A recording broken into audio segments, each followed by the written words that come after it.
Hi everyone. Hello again. Ray has been discussing the difference between the priorities of the Watchtower and the priorities of the Old Testament, because he's made many references already in Search for Christian Freedom, to the fact that in effect the Watchtower has an Old Testament view of the world. Mm-hmm. It's legal, their legal view. Their legalism has just replaced the Old Testament legalism. Mm-hmm. And now he's discussing the role of personal religion and family priorities and social priorities in respect to the Watchtower's definition of sacred service. He says the new covenant results in God's law being written on hearts, and that law is not a code, but is the law of love and the law of faith, factors that do and should come into play in the whole of life, not just during special times. This is what enables not merely someone of a special priestly class, but any person to offer his or her very self as a living sacrifice in service to God, so that his or her whole life is one of worship to God. It should be obvious that the totality of the offering does not allow for the living sacrifice to be something one turns on or activates and makes operative at certain times in certain activities, and turns off or deactivates and makes inoperative at all other times and in all other activities. One need only read the remainder of Romans chapter 12 to see that. After the apostle's exhortation to his brothers to offer themselves as such a living sacrifice, he discusses a very wide spectrum of activities. Personal relationships with others, expressions of affection and humility, hospitality and kindness, living in peace with all men, not only within the Christian community, but outside thereof, are all part of this living sacrifice. In offering their whole selves, they give not just certain times, but the entirety of their lives to God. In all of this, they show that they are not conformed to the world, but exemplifying in their daily lives, in their dealings with others, the standards and principles taught by God's Son. As evidence that the 1980 Watchtowers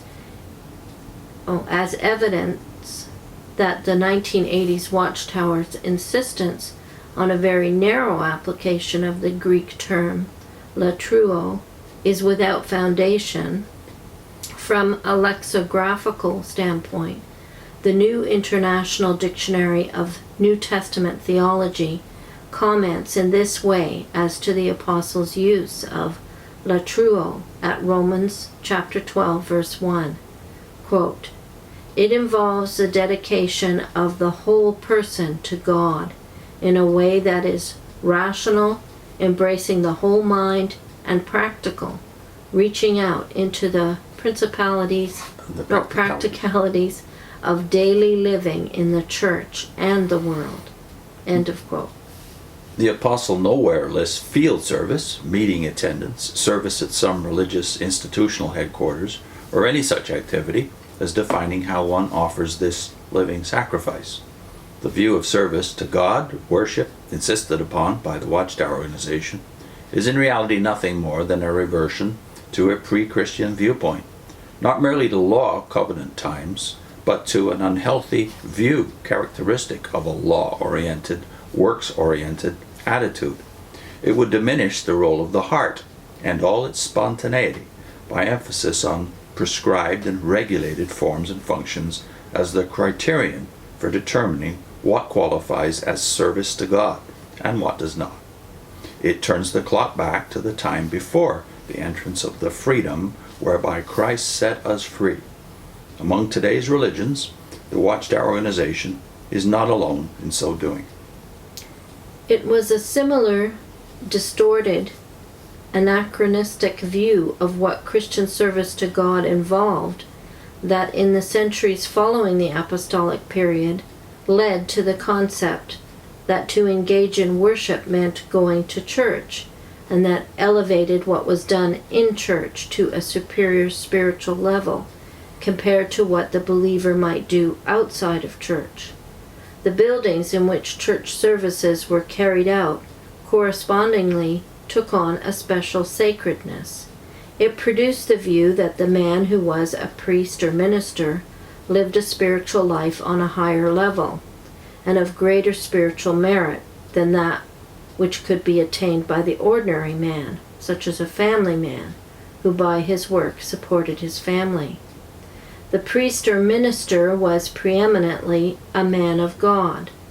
Others were of the laikos, meaning the laos of people or people. And so the clergy-laity division developed. This same view eventually exalted celibacy, practiced by priests, monks, and nuns, as a superior spiritual state, and indirectly demeaned marriage as an imperfect second-class estate.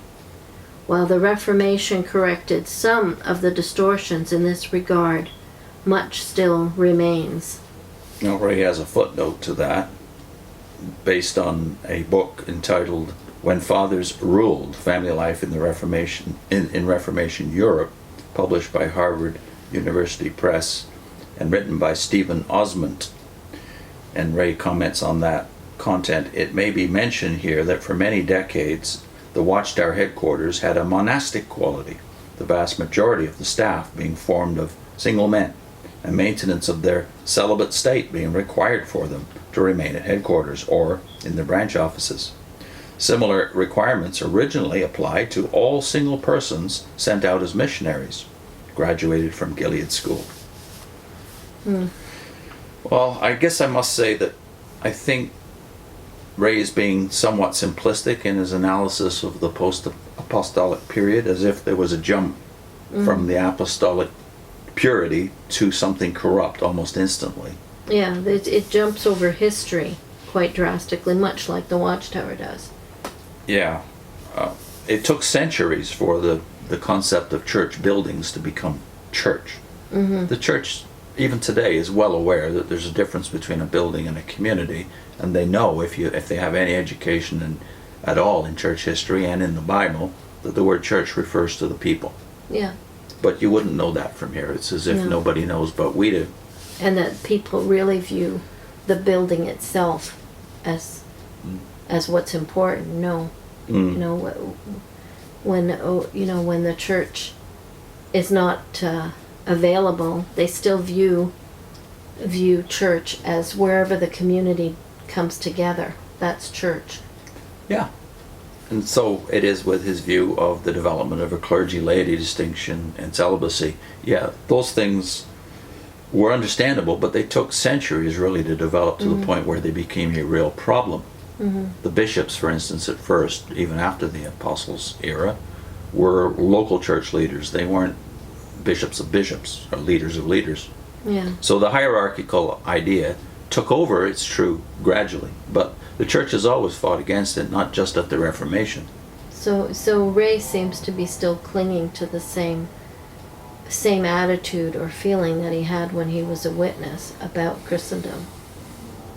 And I think he's being too generalizing and being too simplistic, and he's making just some false assumptions. I think it's probably related to the fact that he's done a pendulum swing. He's gone from the maximum organization of the Watchtower to minimal organization. Yeah. And that's the tendency we all have to, I'm on my own now when I leave the Watchtower. But the problem with that is that in the New Testament there were leaders. There were elders and there were leaders. Yeah. So the New Testament is in favor of that. It's not saying just go off and do your own thing, have your own religion, because where would the community be? Where would the gatherings be? And where would the building of each other up be? If that didn't exist. Even the debate about what word is appropriate to the gathering, whether it be synagogue, well, that one's out, it's Jewish, to church, no, we can't call it church, that's tradition to call it church. No, they all mean the same thing: congregation, church, synagogue, gathering, ecclesia, they all refer to a gathering of the people to the Lord. Right. So the distinctions we make and the definitions we attach Yeah. are artificial a lot of the time.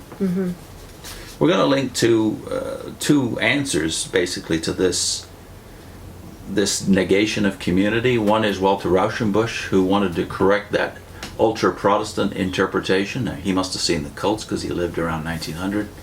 He must have seen the cults rising and realized all of this repudiation of traditional Christianity is also a repudiation of the Old Testament. That is, religion is community first in the Old Testament. So Rauschenbusch's video on that subject, but also did the Jewish church of the first century change that? Well, Acts chapter 2 answers that. Yeah, so we did a video called 7 Characteristics of the Early Church. And community is definitely in there. What kind of gathering were they doing? They were gathering a lot more because they were gathering at the synagogue. And then they were gathering for their love feasts and their communion service on a separate day. Private homes. And then because they were Jewish, they were probably gathering during the week with other Jewish believers. It appears that the ones in Jerusalem were making a worship appearance every day for the prayers at the temple. What a shock. And so then, they weren't doing less community because they were Christians. And they were if doing more. they lived close to the temple, they'd be going to the temple as well. Yep. Next, Ray discusses a difficult transition.